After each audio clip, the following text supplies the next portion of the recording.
Hi, this is Shweta. In this video, we shall see about Gauss law. In last video, we have seen about the flux passing through the rectangular element and the flux to be phi is equal to EA. If you haven't watched the previous video, please go and watch. So phi is equal to EA. Supposing, what if even the field is not uniform? There are non-uniform electric field. And the surface is also not uniform. It is some of arbitrary surface. Okay. Now, how can we calculate phi? Here, phi will be E dA integral, because we have to consider the very small element in each of these arbitrary surfaces, and we have to calculate the value of phi.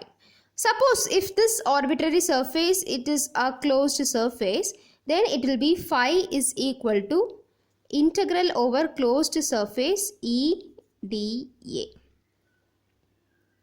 So how this dA comes? You just see, it's nothing but E del A1 plus E del A2 plus up to E del AN.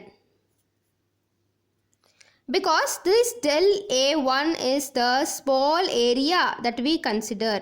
So many such small area up to n area is del A1. Then if you just sum up, then it will be E del A n. I is equal to 1 to n. Okay. So and that's how phi is equal to integral E dA comes.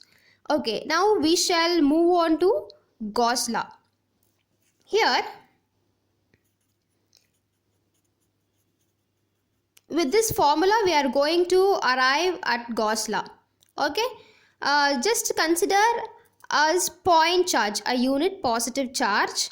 I am now considering an imaginary sphere around the field. The point charge usually exhibit electric field outward direction, isn't it?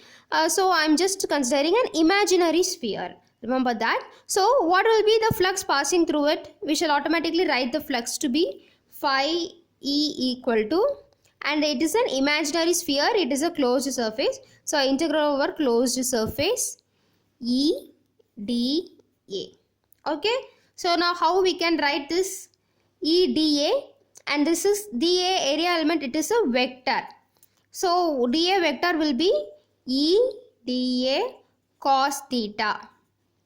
Isn't it? We have seen in the flux for electric field, which is in a uniform electric field, the electric flux for uniform electric field. So please go and watch the previous video to get a good point about this. Okay. Integral E dA cos theta. Now you see here, in this we have to consider the element in order to know dA.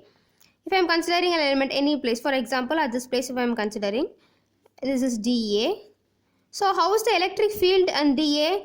It is along, okay. The electric field is along the direction of dA. So theta will be 0. Substituting here, when cos is 0, integral over E dA cos 0. Then what is cos 0? Cos 0 is 1. So phi will be integral E dA. That's it. Okay. Now, electric field is constant over the surface, and integral dA. What is integral dA? Integral dA is the area of the sphere, because that is the imaginary part we have considered. So integral dA will be 4 pi r square, which is nothing but 4 pi r square is nothing but the area of sphere. And we know the electric field formula. What is the field formula? It is 1 by 4 pi epsilon naught, unit positive charge, so Q by R square. Okay. So substituting these two, 1 and 2 in this equation. So what do we get? Phi will be equal to 1 by 4 pi epsilon naught Q by R square, and integral dA is 4 pi r square. So we can cancel the terms which are common.